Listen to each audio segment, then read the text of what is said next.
So previously we talked about these 9 pictograms, and we basically listed them, and I showed you a picture of what they looked like. And up here at the top of the slide, we've got number 1 through number 9.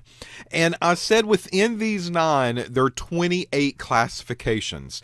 And you're probably curious about what these classifications are, right? Is there something that we should know that's special under each of the pictograms? Not necessarily in particular, but a generalization of all 28 is going to do you some well, or do you some good. So the first one that I want to say is that we talked about this flame with a circle, number 6, and we said that these were oxidizers, right?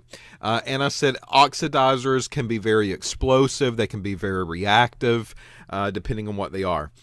That's really the only classification under number 6. That's it. So this one's pretty simple. There's no kind of different categories other than just oxidizers, no more than that. Number 9 we said was the environment. And the environment, we said that was the picture with the dead fish and the dead tree. Because most of the time these things are going to get disposed of the proper way, if you mistakenly dispose of them down the drain, it typically does go into the water supply. And these in particular is really where the environmental hazard comes into play. So with that said, this environment pictogram is really putting a focus on aquatic life and nothing more, nothing less, right? So that's the only one that's under the environment pictogram. So I'm going to kind of cross that one out now because we know there's 2 of the 28. The skull and crossbones, number 8, that's on the sheet here. The skull and crossbones, we said, it's kind of poison, fatal, toxic. What we're talking about here really is acute toxicity. And that's really the only classification that's under number 8. Okay, that means that if you work with this stuff in a short amount of time, then it could cause some health hazards that are going to show up in some type of doctor's visit or some type of ailment or side effect that you might be experiencing. So number 8, the skull and crossbones, one classification, that's really all that they're focused on, and it's acute toxicity. That means short-term or very brief exposure. Next one, number 7. Number 7 is the gas cylinder. We said that we have to pay special attention to gas cylinders because these things are held under pressure. And if they become heated up or if we mishandle them in some form or fashion, then these things can explode. So that's really the only thing that's going to be here. You need to understand that these cylinders are under pressure, and that can be a serious blow up. And that's the only classification that we have for that one. That's it. So for number 6, 7, 8, and 9, one classification pretty much for each one of those, which means that the other ones, the majority of them, are going to come from number 1 through number 5. The health hazards, the flame, the corrosive, the exclamation mark, and the exploding bomb. So what I want to do just for a couple of minutes is to break each one of these down and give you the different classifications that's under each one. So number 1 through number 5. Okay. So I'm first going to start with the health hazards. And you're probably wondering, well, how on earth, how many different things can be under the health hazards that are associated with a compound? Well, there could be quite a few things that could be going on there. So because of that, this health hazard pictogram has been divided up into multiple sections. The first one is going to be respiratory. That, of course, means that if you breathe it in, something weird is going to happen to your lungs or respiratory system. The next one, this is where carcinogens come into play because that is a health hazard. We don't want you to get cancer. So there's a special category under the health hazards for carcinogens. The next one, basically mutagens. something that can mutate your DNA, and we've talked about that before. That is a separate classification under the health hazards. The next one, reproductivity. I think you know what reproductivity means. If not, go look it up. But reproductivity basically is another category under the health hazards that if you are working with this particular type of compound, then this is going to basically target your reproductive organs. Next one, we're going to call this target organ. Specifically targets one organ of your body, whether that's liver, kidney, heart, or whatever the case is. That is a different classification. And then the next one, aspiration, toxicity. What does aspiration mean? Well, that basically means that you are breathing in this particular type of molecule and it's going into your airways or to your lungs. So that is a separate classification that's under the health hazard pictogram. So those are kind of the different breakdowns or the different categories that we might see when we talk about the health hazard pictogram that might be on the label. Next is going to be flame. We want to talk about flame. How many different categories do we find here? Well, one is going to be flammable. It can catch fire. Next one, a pyrophoric.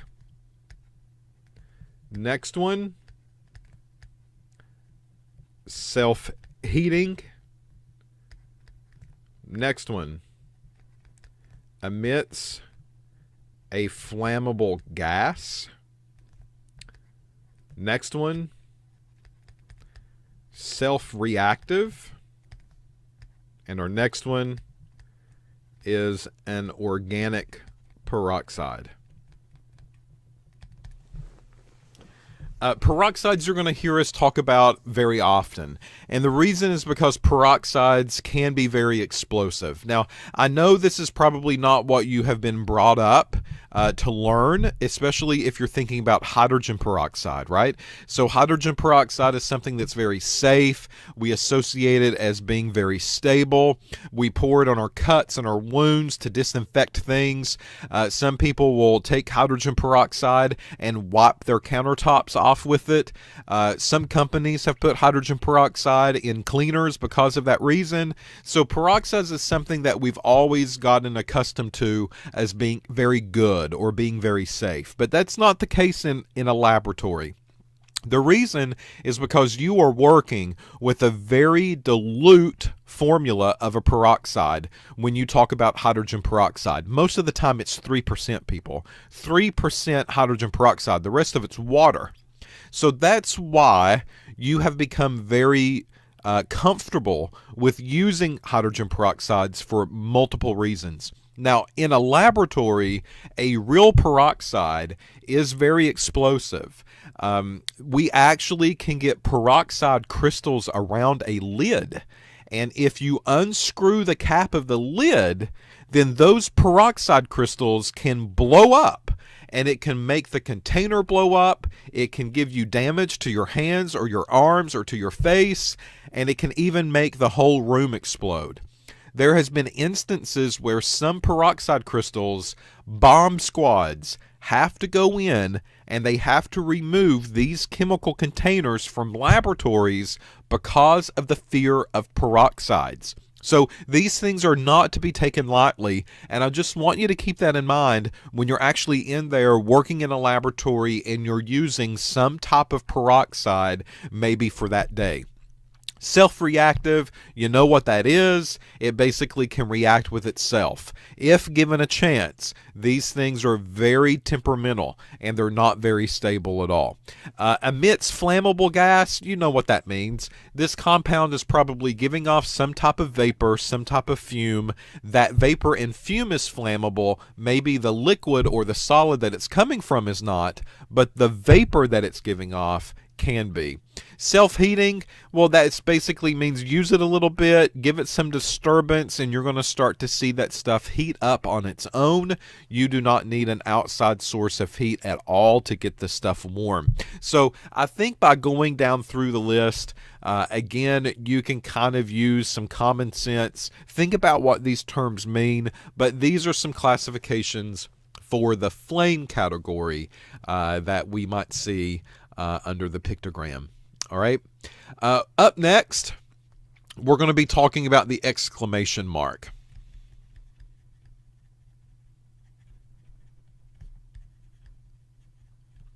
So the exclamation mark, I told you that these are things that typically cannot be found in other categories of the 9 labels that we have out there. So if it doesn't quite fit, it's going to be given under the exclamation mark. And I said that most of the time they want to bring your attention to something. So you need to look those up. What is that something that they want you to pay attention to? Well, we see some common trends, just like we do with everything else. And those common trends are going to be broken down under the exclamation mark. So the first one is going to be a skin sensitizer. Next one is going to be an irritant. The next one can be just simply acute toxicity.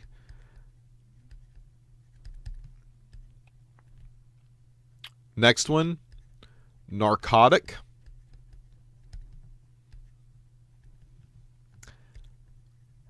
Respiratory tract irritant.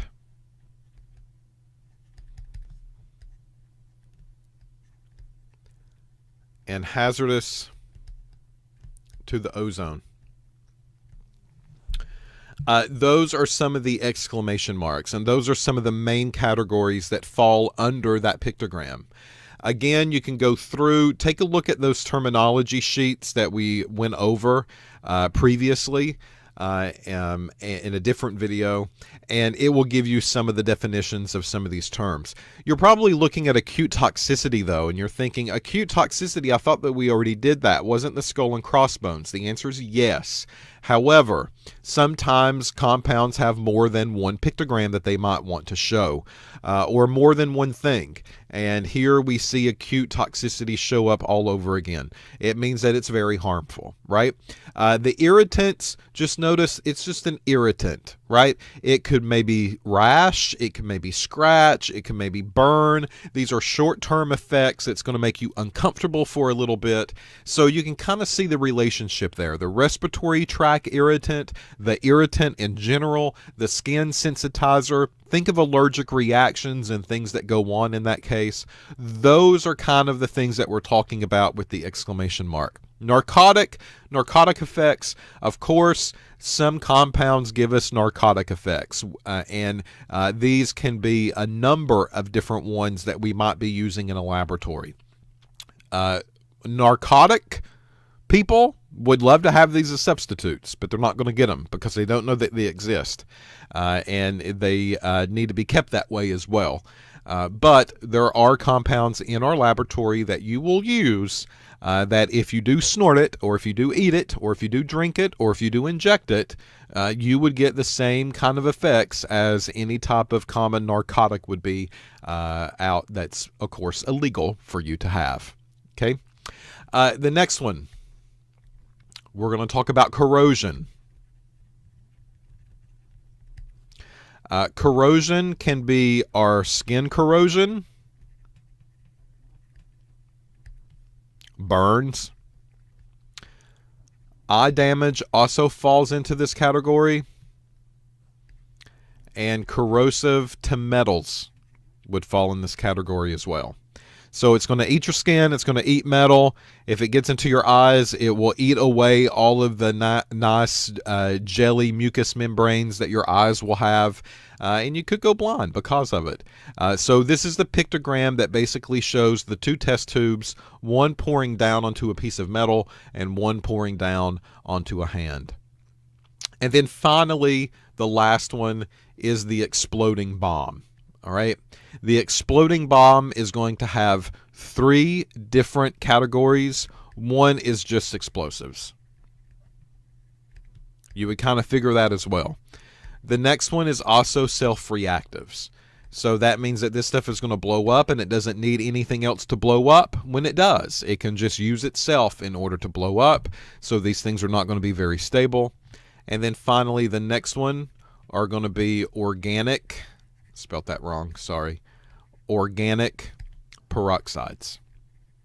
Again, we're seeing peroxides show up here. Those peroxides we said are very unstable and they can be explosive and bad news for me. And this can fall under that pictogram as well.